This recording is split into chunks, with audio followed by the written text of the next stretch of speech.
Hi, guys. I am back from a long time ago. My name is Sandra, and I'm coming back to you mainly to talk about Meniere's disease. I talked to you guys once before. It's been a couple of years ago. But I've been really sick, so I decided to come back and talk to you guys, give you some insight on Meniere's disease, because I found out this year, because I've been really sick with Meniere's this year. I've had a lot of episodes and a lot of different things that trigger the Meniere's disease. So I wanted to come on my YouTube page and kind of talk to you guys that don't know what Meniere's disease is, those that do know what Meniere's disease is, your options, and some of the things that can help you through Meniere's disease. On my channel, I'll be talking about that, but I'll be cooking at the same time sometimes, and sometimes I won't be cooking, but just doing different things. But I just want to give you guys a huge insight on Meniere's disease and how it affects your life when you have severe Meniere's disease. So today, I'm actually preparing my husband some cube steak and some veggies for dinner, which I'll show you guys what I'm cooking. So these are some of my ingredients that I'll be putting in, but I'll show you guys that once I'm done. But anyway, so I'm gonna be chopping up everything and putting everything in the bowl, but talking to you guys at the same time. So what is Meniere's disease? Meniere's disease is an inner ear disease.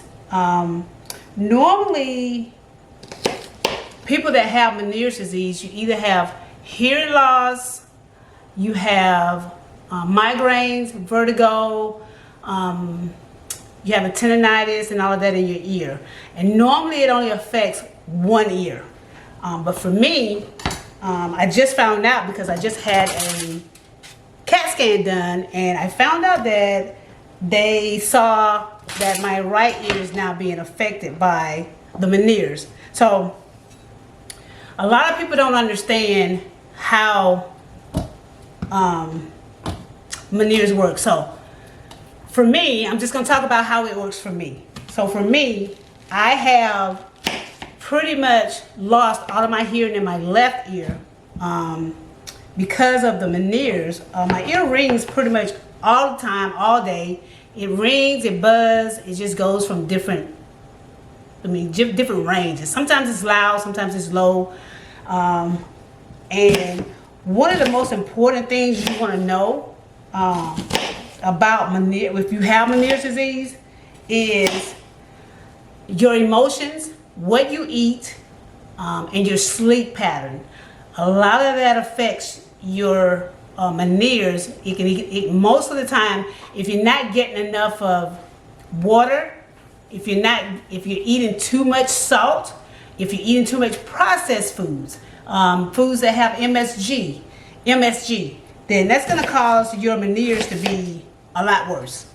So for me, I have done a lot of research. I've been to so many different doctors, Emory Hospital. I've just been to a lot of different doctors. I just recently saw a really good neurologist, because for me, it's not just the Meniere's. So just like I said, there are things that trigger the Meniere's and make the Meniere's worse. So if I have a migraine, then a migraine is going to trigger the Meniere's that I have.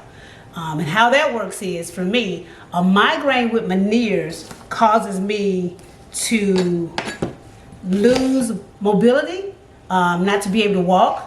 It also affects my speech. So it kind of makes it seem like I'm having a stroke. That's just how severe my Meniere's is. Or I'm not going to say my Meniere's. That's just how the Meniere's that I was diagnosed with affects me. Let me say it that way.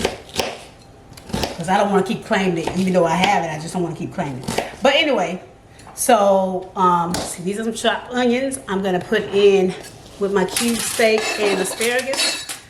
But having said that, I have to wear this.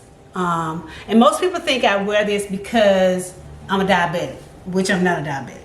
I wear it because I have on the back, I have Meniere's disease, but I also have a card in my purse that I have on this, like on my emergency necklace, I have in my medical necklace, I have in my purse instructions. So I keep with me a purple pack in my purse, which contains about 5 or 6 pills.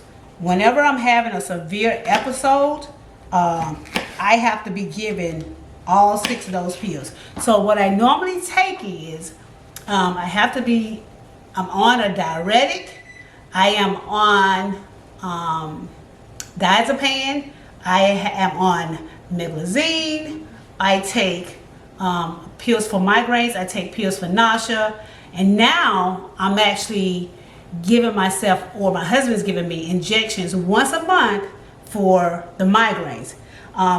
What they think is, if they can hopefully get the migraines under control, that would help from the symptoms of the Meniere's attacks being so severe. Because once I get a Meniere's episode, automatically there's vertigo.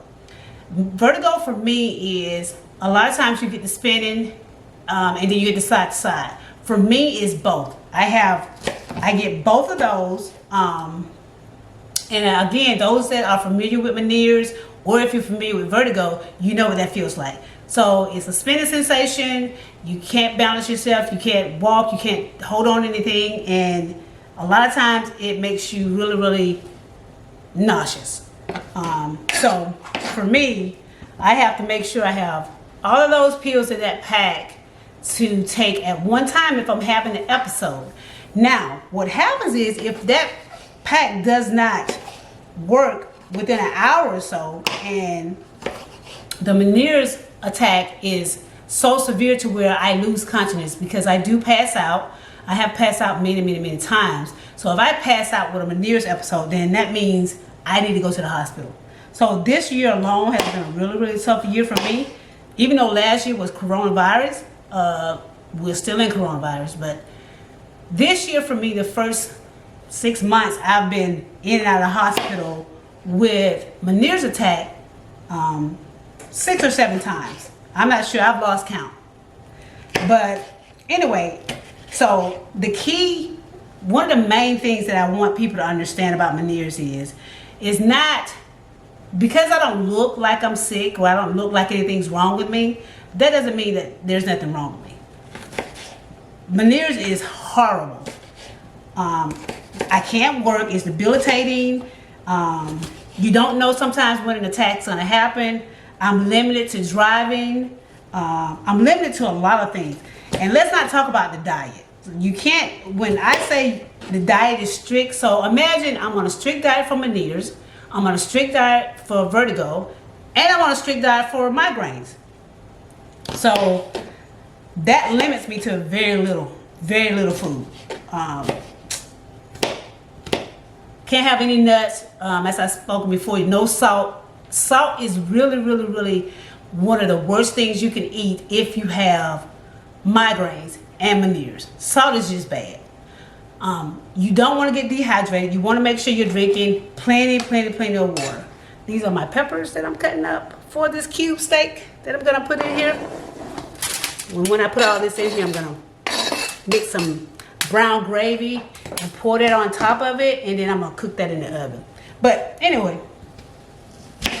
so I want to kind of keep it simple. I don't want to give you a whole lot of information this time. This is my first video coming back, but if you will, for those that are not familiar with Meniere's disease, please leave me some comments so that I'll know next time what to talk about, or I can answer some of your questions. And I'm doing this first vlog on my camera, but if I need to respond to questions, I can do that with my cell phone as well. But I just want you guys to understand, because even going to the hospital a lot of times, the emergency room, and I tell them I have Meniere's disease, there's still a lot of people that don't understand what it is. So I want to be as detailed as possible, But again, I don't know what all everyone knows about Meniere's disease. I know that I have learned a lot. I know what supplements, vitamins work. I know what teas work. I drink a lot of hot teas. And again, I know what foods to eat and what foods not to eat. And I also know that it's very important to stay hydrated. Drink plenty of water all the time. All the time. So I just wanted to come on while I was fixing my husband's cube steak and veggies with some gravy on there. And just talk to you guys a little bit about Meniere's, Vertigo, and migraines. So again, it's just simply Sandra. It's just me, simply Sandra. Even with all those things going on, I'm living life with no regrets. When I have a good day, I take that good day and I do whatever it is that I want to do. I can't say I don't live with fear anymore of dying or anything like that, because when you're sick so long, I don't know, it just does something to you mentally. So for me, mentally, I think this is going to be good for me to talk about it and see if there's someone I can help that don't understand. Even people that doesn't have Meniere's disease, if you have questions about migraine headaches, this is my purple pepper and another green onion. But if you have any questions about Meniere's disease, migraine headaches, vertigo, any of that stuff, leave me a comment under my video. Please subscribe to my channel so that I'll know what I need to talk about next time, or what I need to inform you about. I am on Instagram, and I do also have a Twitter page. I will actually put all that information in the caption so that you'll have that information. But again, I just want to bring awareness to pretty much the world, because nobody really, it's just not talked about enough. We do know for sure, as they say, there's not a cure for Meniere's disease. So why isn't there a cure? I just think because it's not talked about enough. So, or talked about how debilitating it is. So I think for me, I want to make sure everybody understands it is really, really serious, and it changes your whole life. It completely changes your life. So again, thank you guys for listening, and I hope you watch the whole video. Leave any questions, any comments, and I will be back with another video. Simply Sandra. Live life with no regrets. Take care.